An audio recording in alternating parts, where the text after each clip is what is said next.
자, 20번의 유아기 혹은 아동기에 해당하는 주요 발달과업이 아닌 것은입니다. 1번 애착관계 형성. 자, 애착관계 형성은 우리가 영아기 때, 그러니까 0세에서 2세 정도에 해당하는 내용, 발달 특성이라고 할 수 있습니다. 또래관계 증진, 도덕 및 가치체계 발달, 성역할 습득, 학습기술 습득. 자, 이것은 성의 습득이 아니고 성역할. 아, 내가 남자아이구나, 내가 여자아이구나. 거기에 관련된 역할을 습득하는 것입니다. 내가 남자이기 때문에 여자아이처럼 치마 입으면 안 되는구나. 자, 이런 것들을 알게 되는 것의 내용이고요. 자, 2번과 5번은 다 여기에 해당이 된다고 볼 수 있겠습니다.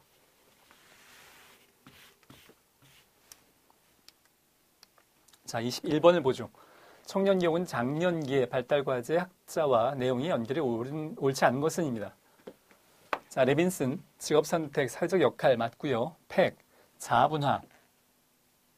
자, 옳지 않은 것은 팩의 자아분화는 노년기에 해당하는 내용이라고 볼 수 있겠고, 팩에 관련된 이론들이 그렇게 자세히 소개되지 않을 때가 많아서 좀 복습을 해보도록 하겠습니다. 자, 나머지는 다 맞는 내용이고요.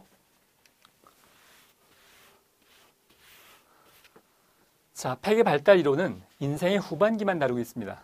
특이하게도 아동기, 청년기는 다루지 않고 팩의 원문의 표현은 인생의 후반기, 즉 second half of life, 인생을 절반으로 나눴을 때 두 번째 절반의 의미인데 30세 이후를 의미한다고 본인은 보고 있습니다. 팩도 굉장히 오래된 학자이기 때문에 그 당시만 해도 70세, 80세까지 사는 것은 그다지 흔한 일은 아니어서 30세 이전, 30세 이후를 절반을 본 겁니다. 자, 그래서 30세 이후를 장년기와 노년기에 대한 발달에 대해서 연구를 했고요. 기본적으로 에릭슨의 관점을 수용하고 있습니다.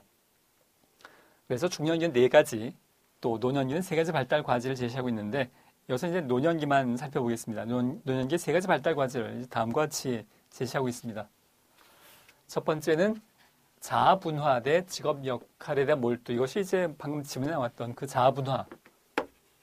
장년기가 아니고 노년기에 해당하는 발달 과제인데 저 자아분화가 또 저는 그렇게 해석이 매끄럽지 않은 적절치 않은 해석이라고 보는데요. 팩이 원래 표현했던 영어 단어는 뭐였었냐 하면 보시는 바와 같이 redefinition입니다. 재정의란 뜻이죠.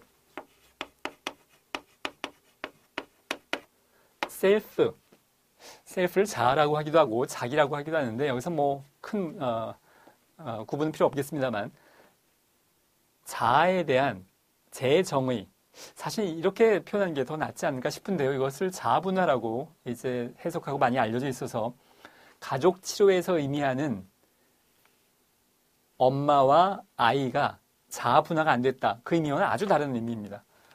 노년기에 들어가서 직업 역할에 대한 몰두를 자아분화로 자아에 대한 재정의로 방향을 바꿔야 된다는 겁니다.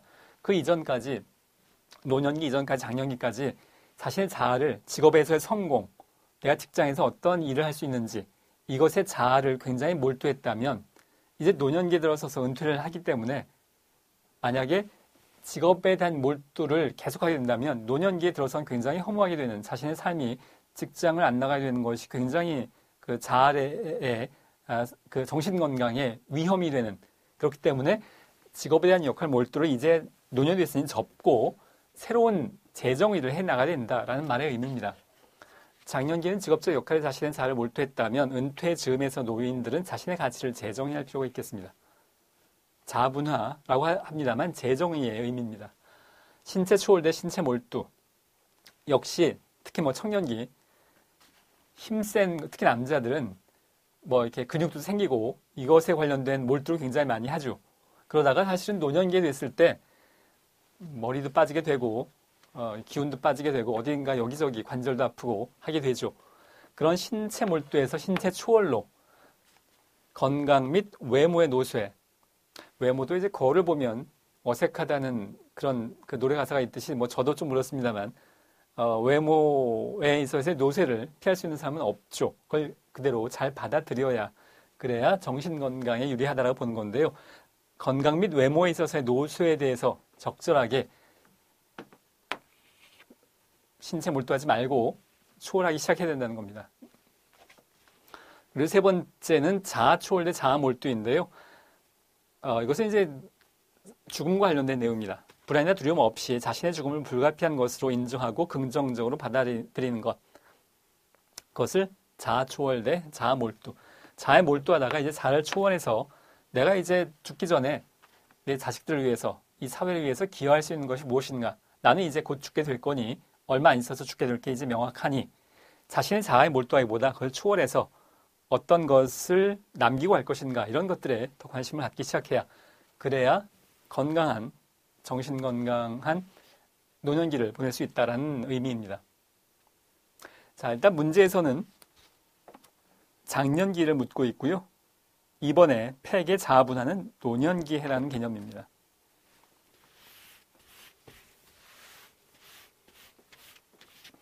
자, 임신 중 태아기의 기형 혹은 저체중을 발생시키는 요인으로 옳지 않은 것은인데요. 간접 흡연, 항생제 섭취, 알코올 섭취, 폴리엄화 비페닐에 노출되는 것. 자, 전부 다 저체중을 발생시킬 수 있겠고요. 철분 섭취는 물론 철분이 우리가 부족하면 문제가 되겠고 철분의 적정한 섭취는 저체중을 예방할 수 있는 저체중의 위험을 감소시키는 것으로 필요한 내용이라고 할 수 있겠습니다.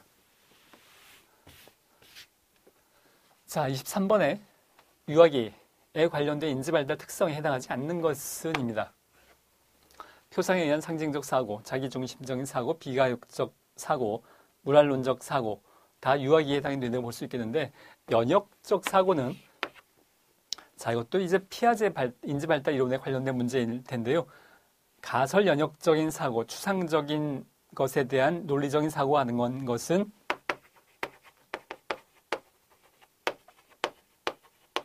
대략 11세 이후 성인기까지 해당하는 형식적 조작기에 해당하는 특징입니다. 정답은 5번이고요.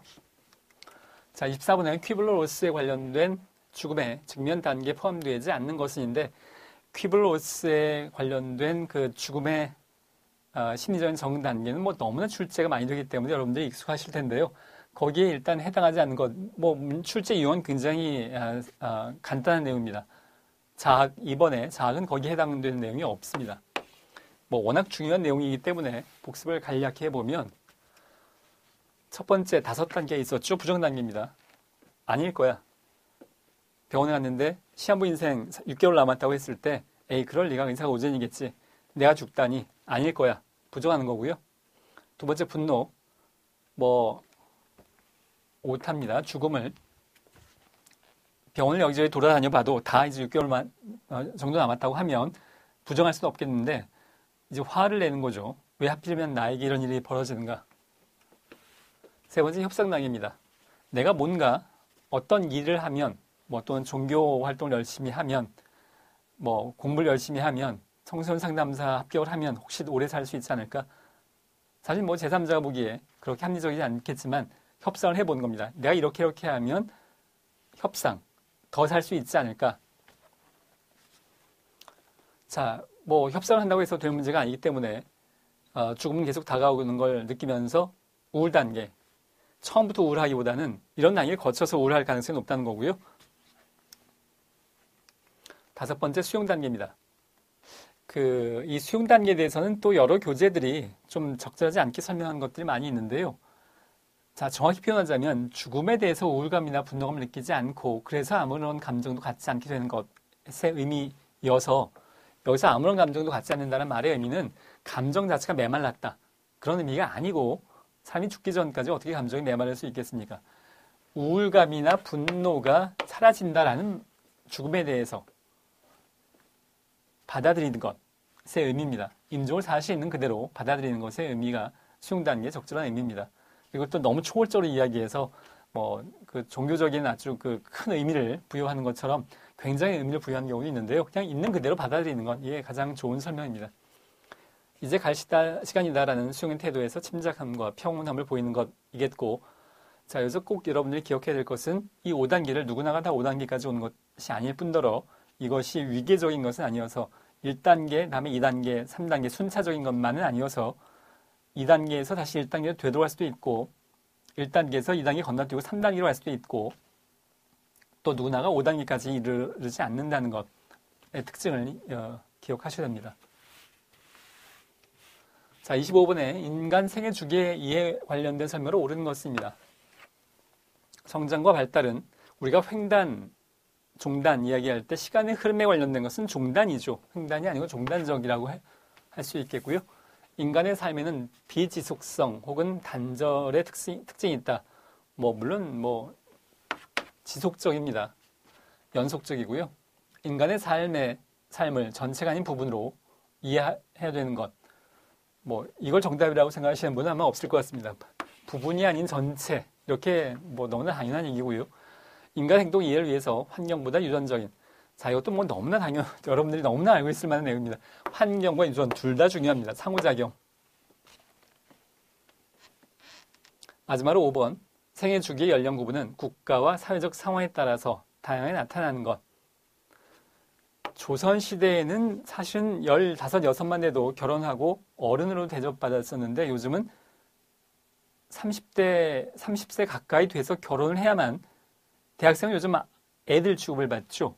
본인들도 그렇게 생각하고 부모들도 그렇게 생각하고 30세 근처 가야만 되게 어른으로 대접을 받게 되는 건데요.